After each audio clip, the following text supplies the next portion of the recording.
तो दोस्तों 4 तारीख की डेट सेट हो गई है। अब देखो एक चीज है, या तो भाई चक दे इंडिया होगा या फिर खड़ा हूं आज भी वहीं कि तेरा इंतजार है। क्योंकि भाई देखो अपने आप वो तो होता नहीं है ना, विन है या तो लन है, वाला हिसाब किताब अपना नहीं है। क्रिकेट के मामले में इंडियंस जो है वो थोड़ा सा इमोशनल है, तो अपना तो सारा खेल गानों से ही चलता है। तो इंडिया और ऑस्ट्रेलिया का डेट सेट हो चुका है।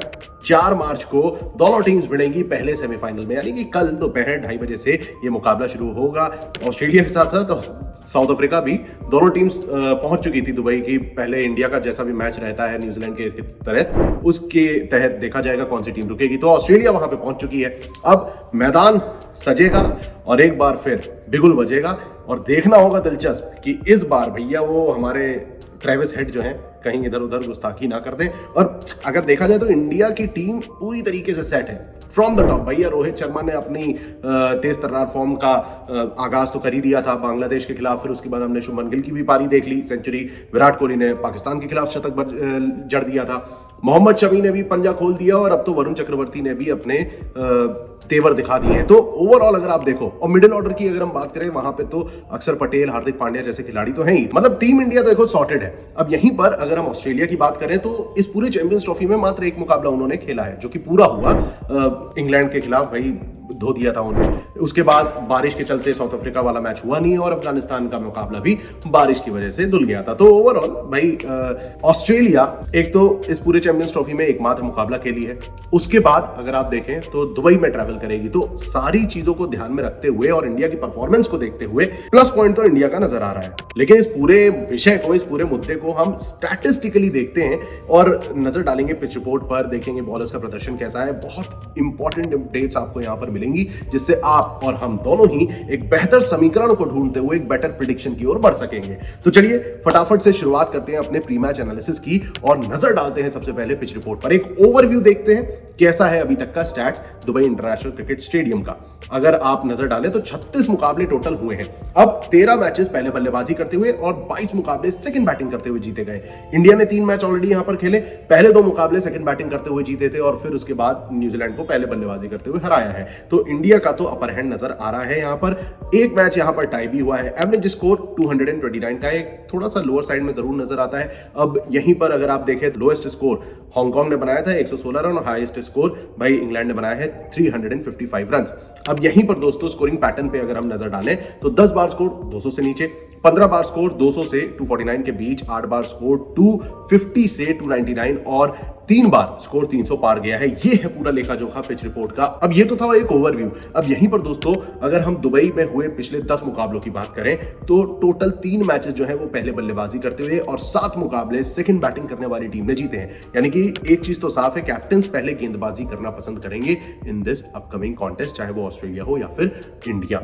अब यहां पर बॉलर्स के प्रदर्शन की बात करते हैं कि भाई चैंपियंस ट्रॉफी में जो 3 मुकाबले हुए उसमें बॉलर्स का प्रदर्शन कैसा है। तो टोटल 45 विकेट चटकाए गए, 23 विकेट पेसर्स ने और 22 विकेट स्पिनर्स की झोली में गिरे, जिसमें भाई अगर आप पिछले 2 मुकाबलों पर भी नजर डालेंगे तो कमाल का प्रदर्शन किया है। चाहे पेसर्स हो या फिर स्पिनर्स, दोनों को ही इक्वल अमाउंट ऑफ अपॉर्चुनिटी पहली बात तो मिलेगी। लेकिन जिस तरीके का इंटेंट वरुण चक्रवर्ती ने दिखाया, चाहे वो अक्षर पटेल हो या फिर जड्डू हो या कह ले भाई कुलदीप को कैसे आप भूल सकते हो, ये जो मेन 3 गेंदबाज हैं जिन जो इंपैक्ट फुल रहे हैं, चाहे वो अक्षर पटेल, वरुण चक्रवर्ती ने तो पिछली बार लास्ट मैच में जो उन्होंने एकमात्र मुकाबला खेला पंजा खोल दिया, तो उन्होंने अपनी चीज तो अपनी स्थिति अपनी पोजीशन सेट कर दी है। अब यहीं पर अगर हम बात करते हैं दोस्तों हेड टू हेड कंपैरिजन की कि भाई ऑस्ट्रेलिया और इंडिया के बीच अभी तक का समीकरण कैसा है, अब यहीं पर भी पुरानी हिस्ट्री को भी एक बार देख लेते हैं। तो टोटल 151 मैचेस हुए हैं, 10 मैचेस का कोई रिजल्ट नहीं निकला। अब 57 मैचेस इंडिया ने जीते हैं और 84 मुकाबले ऑस्ट्रेलिया ने जीते हैं। अब तो आप कहोगे कि यार ऑस्ट्रेलिया का तो अधिकतर बड़ा अपर हैंड रहा है, तो वो तो है। लेकिन जब हम यहां पर पिछले 14-15 मैचेस की बात करें या फिर कहें सीधी सीधी बात 2020 के बाद हुए मुकाबलों की अगर हम बात करें तो 14 मैचेस में से 7 मुकाबले इंडिया ने और 7 मैचेस ऑस्ट्रेलिया ने जीते हैं। यानी कि कांटे की टक्कर है गुरु।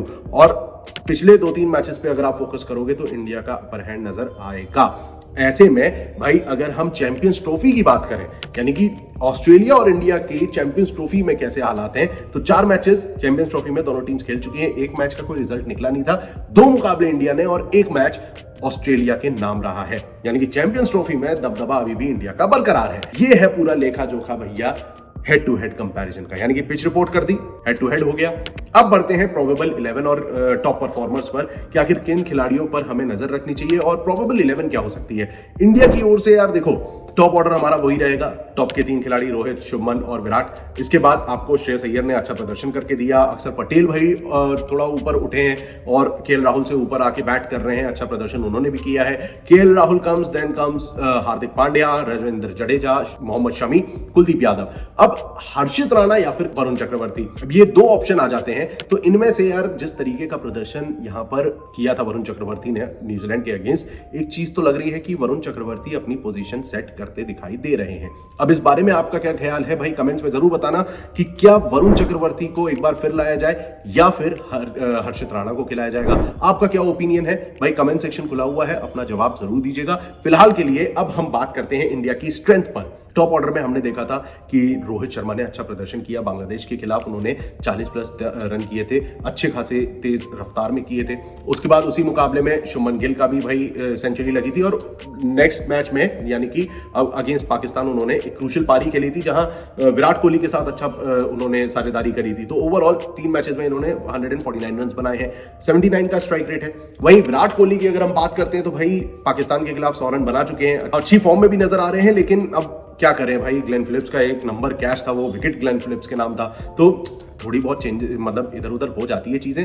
लेकिन विराट कोहली अच्छी फॉर्म में है और एक बार फिर एक अच्छा प्रदर्शन कर सकते हैं ऑस्ट्रेलिया के खिलाफ। Then comes the most crucial player, क्योंकि जब टॉप ऑर्डर हिला है तब जाकर श्रेयस अय्यर हमेशा टीम को सपोर्ट करते नजर आए हैं और इसी के चलते भाई लीडिंग रन स्कोरर हैं, 150 रन बना चुके हैं 3 मैचेस में 82.4 की स्ट्राइक रेट के साथ। ये तो हुए 3 बैटर्स, मेन इंपॉर्टेंट बैटर्स। अब यहीं पर दोस्तों एक ऐसा प्लेयर है as an allrounder, Hardik Pandya नहीं, अक्षर पटेल की बात कर रहा हूं मैं, जो कि अच्छा प्रदर्शन करते नजर आए हैं। गेंदबाजी में भी उन्होंने 3-4 विकेट निकाले हैं और रन भी स्कोर कर रहे हैं। उन्होंने श्रेयस अय्यर के साथ भी अच्छी साझेदारी करी थी, जिसके चलते इंडिया 250 रन बनाने में सक्सेसफुल रहा था। तो अक्षर Patel can be the x factor भाई, विराट कोहली तक उनके कदमों पे आ गए थे अगर आपने देखा हो वो मैच कल का।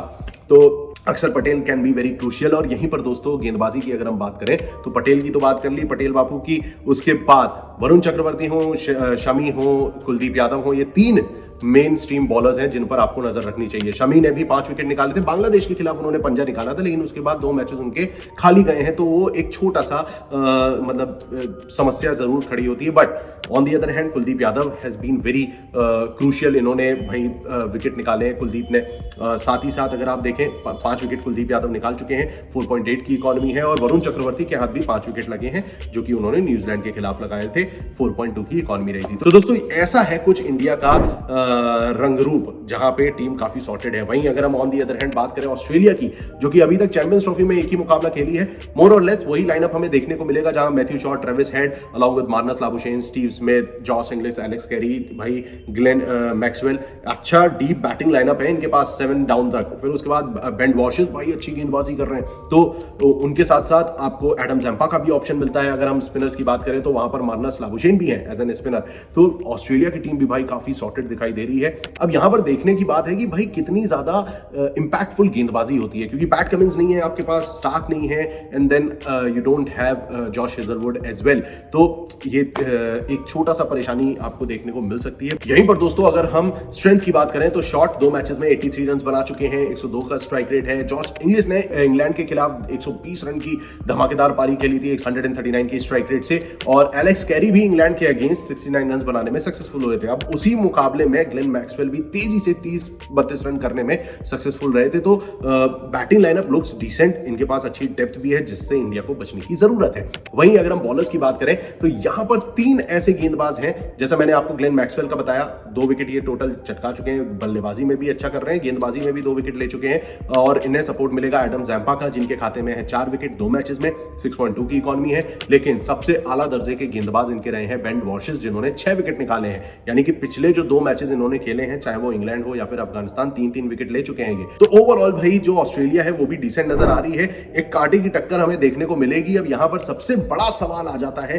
कि कौन सी टीम ये मुकाबला जीत रही है। तो दोस्तों भाई दिल तो यही कहता है कि इंडिया को जीतना चाहिए और इंडिया जीतने की काबिलियत रखती है, फाइनल में जाती नजर आ रही है। लेकिन मैदान को ध्यान में रखते हुए, अब भले ही पहले बल्लेबाजी करते हुए न्यूजीलैंड को हरा दिया, लेकिन ऑस्ट्रेलिया भाई एक डिफरेंट ब्रीड है और देखना होगा वैसे दिलचस्प कि क्या रहने वाला है सिलसिला। देखो टीम के लिहाज से तो इंडिया डेफिनेटली ये मुकाबला जीत रही है, लेकिन मैदान के लिहाज से देखा जाए तो सेकंड बैटिंग करने वाली टीम पर डेफिनेटली दांव लगाया जा सकता है, जीतने की दावेदारी पेश कर सकती है सेकंड बैटिंग करने वाली टीम। अब दोस्तों इस पूरे एनालिसिस को सुनने समझने के बाद अपनी क्रिकेटिंग नॉलेज का इस्तेमाल करते हुए भाई आपका क्या प्रेडिक्शन है इस मुकाबले को लेकर, कमेंट सेक्शन खुला हुआ है, जवाब जरूर दीजिएगा। और फिलहाल के लिए भाई मैं इस वीडियो पर लगा रहा हूं लगाम, लेकिन क्रिकेट की तमाम अपडेट CLG पर मिलेंगी, तो सब्सक्राइब कर लीजिए, नोटिफिकेशन की घंटी बजा दीजिए, जिससे आप कोई भी वीडियो, कोई भी इंफॉर्मेशन जो है वो मिस ना करें।